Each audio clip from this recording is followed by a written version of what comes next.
Welcome back to Morning Express, and well, it's time for Tech Central. On Thursdays, we like to feature something that has to do with tech, and of course, in the day and age we're living in, technology is something that we cannot and shall not ignore. So today, joining me this morning is Charles Morito, who's the Google Kenya Country Manager. Good to have you, and karibu sana. Asante sana. And well, there's a common phrase that is used, that Google is your friend.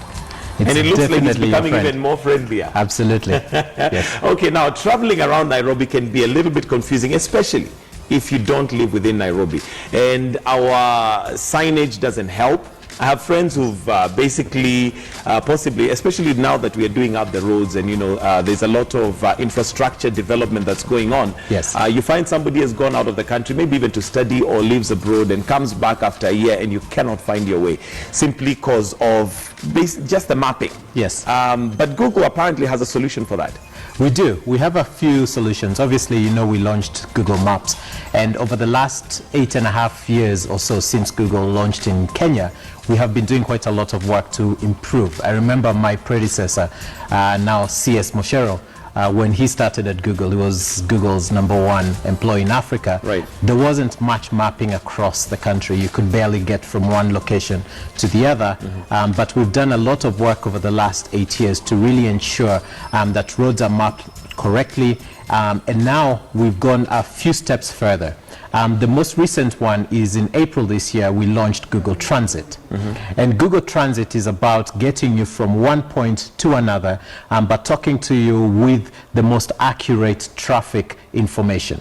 So that has a couple of different colors when you pull it up, and we're going to demonstrate it later. Okay, we just go through that again. It has different. It's first of all, it's current. It's current. Update. Yes, it's current. It's real time, and it shows what's happening on the roads in a real time manner.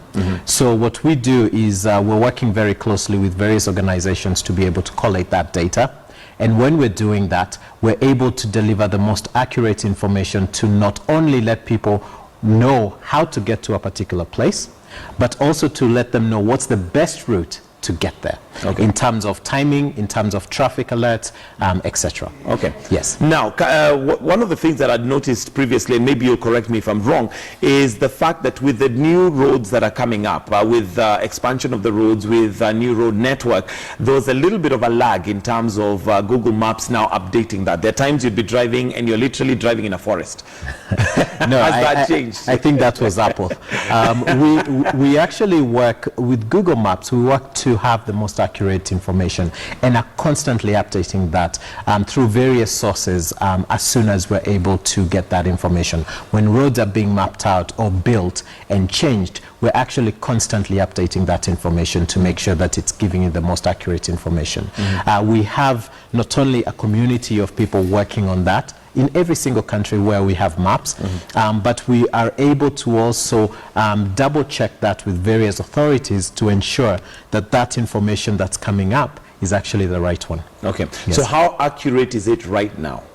In Kenya, I would say that we're probably about 95–98% accurate. No, obviously, there are different things that are coming up, and in addition to Google Maps, we have Waze, which is crowdsourced information.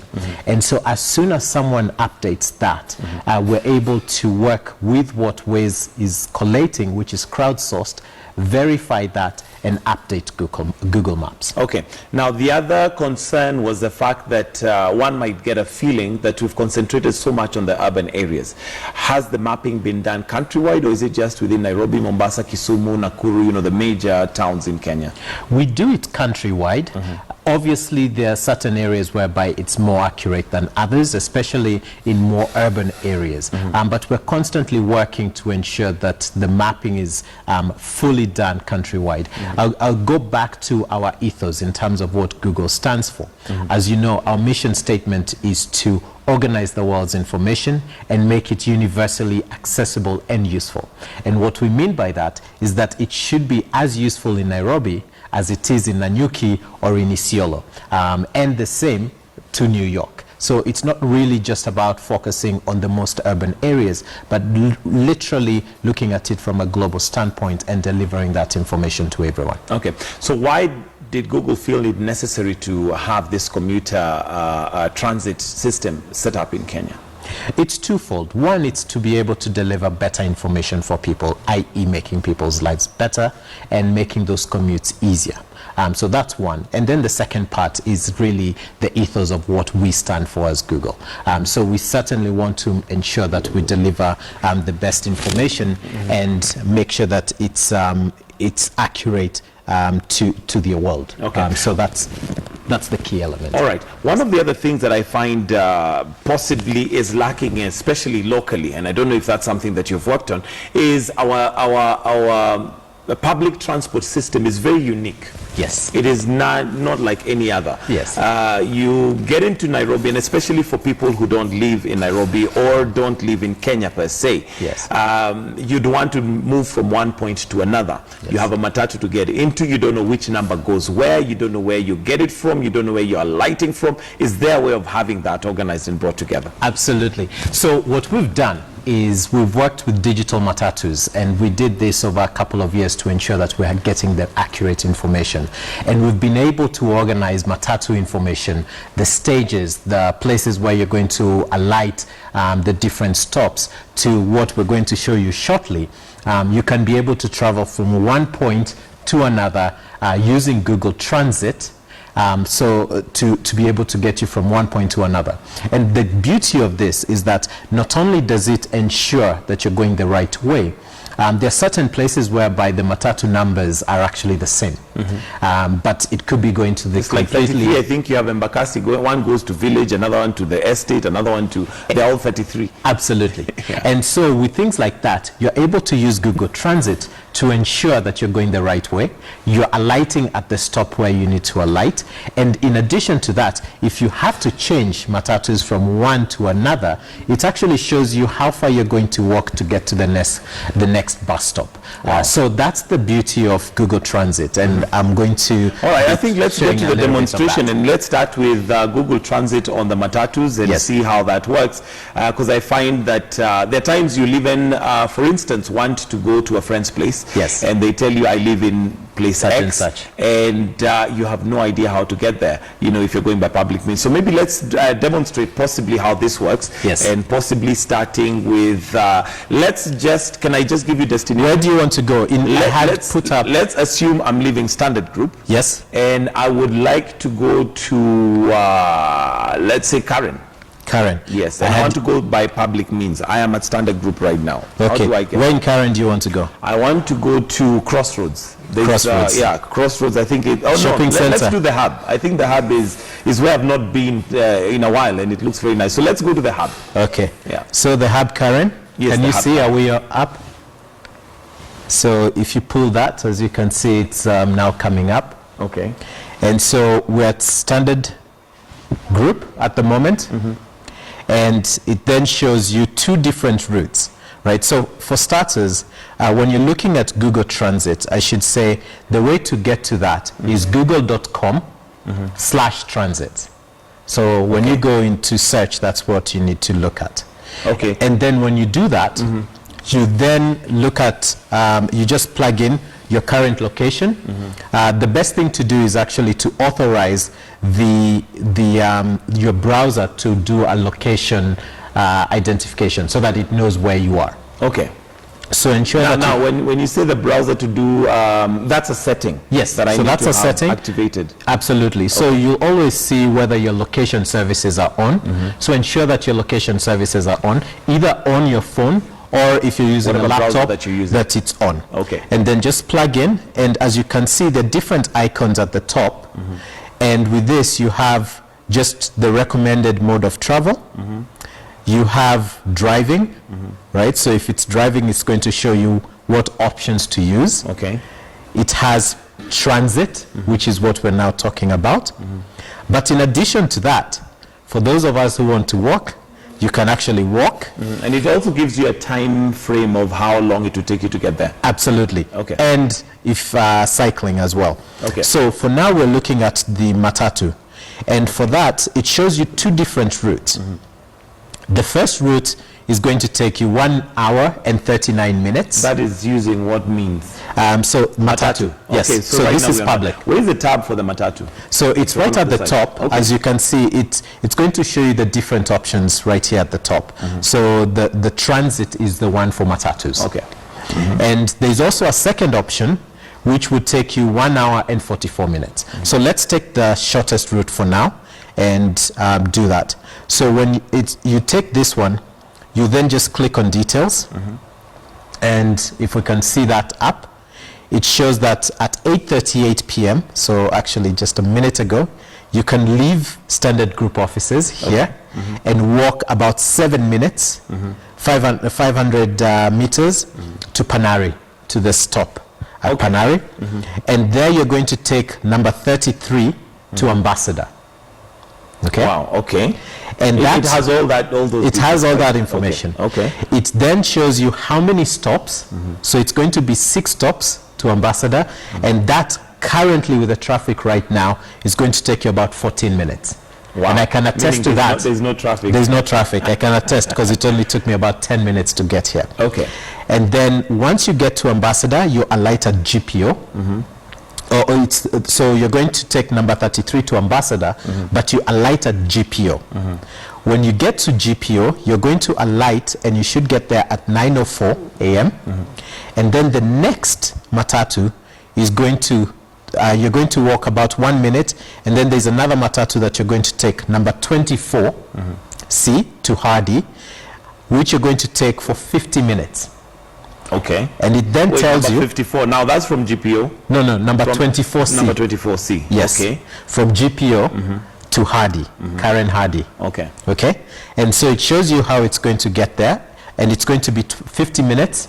And on that 50 minutes, it also shows you how many stops. So it counts how many stages, legal stages. Yeah, I was just going to bring that up because Matatus have their own stops. Yes. So this would be the official legal bus stops. Absolutely. Okay. Yes. So it shows you how many stops. So there are going to be 25 stops between GPO and Karen Hardy, and that should take you about 50 minutes in the traffic right now. Okay. And then you're going to arrive at Karen at 10:10 a.m. at the Karen stop. That's at Hardy. Yes, at Karen Hardy. And you're going to walk for about 7 minutes, which is just slightly under half a kilometer or so. And you're going to arrive at Karen Hub. And that will be at 10:17 a.m. But wait a minute. Hardy, as far as I know, is quite a distance to the hub. It's Yes, about because half a Hardy is kilometer. Half a kilometer? Yes. Okay, I would need to recheck my mapping because the Hardy that I know Karen-wise is near Mamba Village. So whereas the hub is all the way at the top, close to Crossroads. Near Crossroads. So what you need to understand is that these are the names of the stops. So if that stop, as far as we're concerned and working with digital Matatus, it's been named as Karen Hardy, it's going to show you. And the other thing to note is that on your phone, or when you're traveling, it actually shows you as you move. Yes. Right? So it's the real life thing that yes, highlights exactly. Okay. So it's real life data, and so it's going to show you when you're about to arrive where you need to arrive, and then get off. So that also ensures that you're in the right place. Okay. Yes. And now, let me throw a spanner into the works because, again, we're dealing with the Matatu industry here. And like I said, it is unique. Yes. There are times you get into a Matatu and they get halfway and decide, you know what, we are going back to town because we don't have enough people. Yes. In that case, how does Google help me to know how to move from there? Okay. It might be a place that I'm not familiar with. Absolutely. So just give me an example of where they have now dropped Let's you use the same route because so we already have that. Yes. So and you get off. Let's say they get to Bomas of Kenya and decide that they're going to take that roundabout and come back to the city center town. and drop me off at Galleria. Yes. Yeah. So then we're going to then just reactivate from the point where you are, which will be Galleria, right? So just Galleria Mall in Langata Road. So just put that in, right, into the search, and then it shows you exactly how to get from Galleria Mall to where you were going in the first place, which was Karen Hub. And so that gives you two options. The first option will be at this particular time 57 minutes, okay, because the Matatu options take longer right? Oh, so it's for you to taking board. to board, right? So the options are every 15 minutes. Okay. And then there's another option which, if you take it, it's a bit longer. And I'm just trying to see. It's using Masai West Road. Okay. And that is a little bit longer, and that will take you 1 hour and 10 minutes. So the shortest one will be from Galleria, just taking the direct road, and that's now you see it's actually changed the timing slightly again because of 1 traffic. hour, 3 minutes. 1 hour, 3 minutes. Okay. Yes. And now, does this option, when I've alighted at Galleria or have been made to alight at Galleria, does it give me the option of the number to take? Because the number might change. Yes, it does. Okay. So from Galleria, you're going to take number 24 BK, and then you're going to alight and walk. Okay. Yes. So if you can see, the heavy blue line is where the matatu is actually driving, and then the dotted spots is the walking distance. Oh, that's so you're the going walking to alight at Karen Road, Langata Junction, and then you're going to walk all the way to the hub. All right, Yes. Great stuff. Now, the other thing that, of course, somebody would have concern is how much I'll need to pay for that journey. Does Google help me there? No, at this particular point, we haven't put that information. Okay. But maybe in the future we will. Maybe in the future that would happen. Yes. All right, that's one option. Let's now look at somebody who possibly wants to drive from Standard Group again, Yes. going to Westlands, and want to know roughly how long it's going to take me. You mentioned that it also gives me an current update of the traffic situation. Yes. So let's put that in. So Standard Group, Mombasa Road to Westlands. We're in Westlands. Let's say Gypsies. sorry, Gypsies. Surrey Gypsies is Centre, fine, Westgate. yes, that's Surrey Centre. Okay, let's is go fine. to Westgate. Oh yeah, let's go to Westgate. Why not?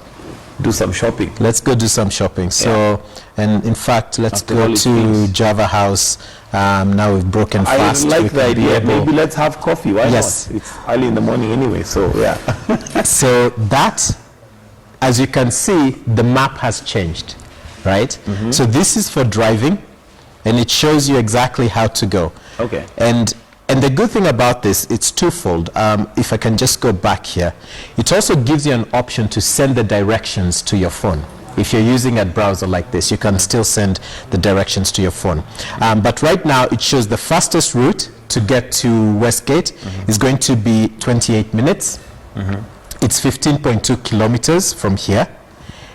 And it then shows you which route. So you take the 104 Ring Road, which is basically Uhuru Highway all the way up. And when you get to Westlands, you then change and use the Ring Road Parklands, and then take General Mathenge to Mwanzi Road, which is going to take you about 7 minutes from Ring Road Parklands. So it really gives you a breakdown of each of the pieces that you need to do. And it's very real time. And as you can see, the blue is traffic flow, easy traffic flow. Then it shows a bit of orange, which is when the traffic starts to slow down a little bit. And So then this red, current map, I can see there is orange. Where is that? Where is there likely to be traffic? That's on Mombasa Road? yes, so it's on Mombasa Road, but let me show I can you also exactly see red. where. I'm just see a zooming in red, into this. So it's Mombasa Road just after, sort of, I'm trying to see what place this is. I'm not sure of the name of this. It's right by Mohoho Avenue. Okay. So it shows you that stretch, which is a little bit of traffic, but the real heavy traffic Is the red. leads up just before Nyayo Stadium. As you know, there's always a backup around that place, and as you can see, it's red, and so you can be able to know, do you want to use that route, or do you want to use an alternate route through South Sea and then come out just after the Aerodrome Road and go connect right after Nyayo on the other side. So those are options that you can be able to do. Okay. Yes. Now, looking at this, one of the I'd noticed one time I was using GPS that it also gives updates of roadworks, Yes. where there is roadworks and delays. Yes. How does that work? That is a great question. What we do is all the information we're collating, we're working with various sources of information. So, for instance, the other app that I was mentioning, Waze, is crowdsourced. in Waze, you can be able to put in different alerts, such as potholes, roadworks, etc. So we then use that information and then overlay it on Google Maps, because we're using the same backend, and then that is able to actually update people on what's happening on the roads. So if it's roadworks, we have some whereby we actually can show potholes as well, etc. So those are things that we work on. Okay. One of the other features I found that maybe works, and you can correct me if I'm wrong, is now, like you mentioned, if you possibly are getting those directions from your computer, maybe you're in the office and you want to leave, you can send it to your phone. Yes. Then once it gets on your phone, you can activate it to a point where it literally now guides you and tells you where to turn left and right. But I found there are times it tells you turn left when you've already passed. Yes. How does one correct that? And So- isn't that misleading? The reason around that is on the location services and the data that you're using. So it uses real-time data. So you do need to be connected to a data network. And by using that, as you know, there's that blue arrow that shows as you're moving along. Correct. So that is what guides you and gives you the turn-by-turn the turn-by-turn instructions to let you know what time to turn and what not to turn. But usually it also lets you know ahead of time and says in 200 meters you're going to be turning left on General Mathenge, or in 200 meters you're going to turn right on this other road. So that should keep you up to date and give you fair warning. Okay. And the great thing, I like the fact that you've raised that. It's also the element of being safe when you're driving. Right. So using the voice activation, which I completely encourage everyone to use, is that it then takes away the fact that you need to look at your screen or your mobile screen when you're driving. So just put that, activate it before you leave, Listen. and then start listening to how to turn. Okay, let me just get some of the comments that are coming through. Humphrey Odhiambo says, just so that you know, it's not easy to get a mat to Karen from GPO. Google misleading there. The information that we're using, again, we work very closely with Digital Matatus. Digital Matatus are an organization which we've been working with, also collaborating with the University of Nairobi to collate all that information.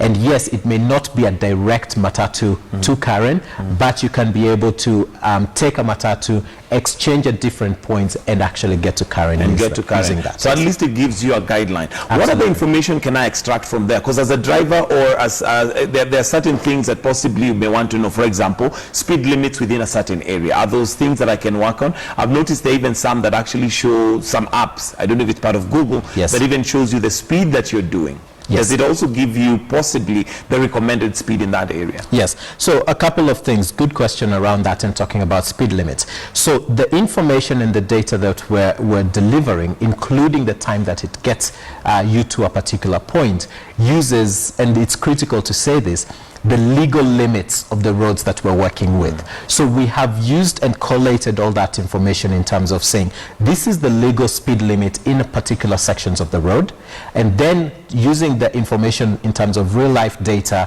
of what's happening at that particular point, we're able to overlay those two pieces of information and let you know what time you're going to get there. So we do not, and we will not say that you're going to get to a particular place faster than the legal speed limit allows for that particular space. Okay. Yes. The other point of interest for many, of course, would be speed cops. Yes. Do I get alerts? No. We work with the authorities to ensure that you're legal. Okay, that Yes. you're legal. So But I just that's might up want to you. I just might want to know if there's speed cops there for the benefit of knowing, not for me to break the law. All right. Possibly because of time. I know time is fast spent. Yes. What other services can I extract from that, especially in regards to safety? Right now in this country, we are suffering lack of safety and responsibility. Are there apps or maybe additionals that possibly, you've mentioned speed, are there others that possibly help me become a safer driver? Yes, I think right now what we do is the information that we're able to provide for our users and the drivers and commuters is really about directions, about sort of potholes, road construction, etc. We're able to provide that information at the moment. In terms of safety, those are things which, as every single driver, you have to learn that. It's part of your driving lessons. It's part of getting your license. And what we constantly say is that you have to abide by the rules and regulations of our roads in Kenya. So it's important to ensure that we do that. Another point of concern is the fact that some people are concerned regarding when you put your location setting on. Yes. You could be traced for whatever reason. Somebody can tell where you have been, or how is that in terms of safety? Yes. For me not to be tracked if somebody maybe just wants to know where I am. Yes. For maybe not good reasons. For starters, only you know where you are. We as Google do not keep any personally identifiable information about who you are and where you are. We do not keep that. We take privacy of our users incredibly seriously. So we ensure that when you sign up for Google, it shows you all the different opt-ins and opt-outs that you're going to do. And so it's really critical, and I encourage that every single person who's on Google to go to google.com/myaccount to look at all the permissions that you've granted Google, and all the things that you're able to, one, store, and two, clean up, right? So that is completely within your your ability to change, and that is something that we as Google consistently ensure that our users' safety and privacy is paramount. We make sure that we take care of that, because there's nothing more important than user trust. So we want to make sure that we will not give anyone your information, for starters, and two, we actually don't store personally identifiable information on Google. How itself. accessible is my information, and this is my last question, how accessible is my information to a third party? One of the things that we're battling today in the day and age we're living in is cybercrime. Yes. And just by virtue of the fact that somebody would like to track my pattern for whatever reason, maybe where I withdraw money and stuff like that, how accessible is my information to a third party? Google prides itself on security. We can say that we've not been hacked ever. It's something that we constantly work on. We actually constantly are looking at what faults or what loopholes might be there, and ensure that everyone is safe, everyone's data is safe. So in a nutshell, your information is not accessible to any third party, right? So that is something. Safe. So you're safe. Somebody can rest assured that you can be rest assured that we take that very seriously. And most importantly, again, to go back to the issue of privacy, we do not distribute any personally identifiable information to anyone, or deliver any information that's from you to any third party at all. Your information is your information only. Okay. Yes. Well, we'll have to wind it up right there because of time. Charles Morito, who is the country manager, Kenya and Telco Strategic Partnership Lead, Africa. It's a long title you have right there, but I guess with Google, you certainly deserve one. But thank you very much for joining us this morning and also enlightening us. And well, this is where we'll have to wind it up. Thank you so very much for your participation in the show via Twitter. I can see it's literally been crazy. I can't read all your comments. And it's only because of time that we'll have to wind up. Otherwise, we'd have taken a camera and now put it to the test as Mr. Charles and I go to Java. Was it Westlands? Java Westgate. Yeah, Westgate for a cup of coffee and show you how it works and time it and see whether it will actually take us that number of minutes that Google is telling us. But anyway, have yourselves a wonderful day. Enjoy the rest of your day and the rest of your viewing. And we'll see you bright and early tomorrow on Furahi Day. But for now, have yourselves a good day. God bless.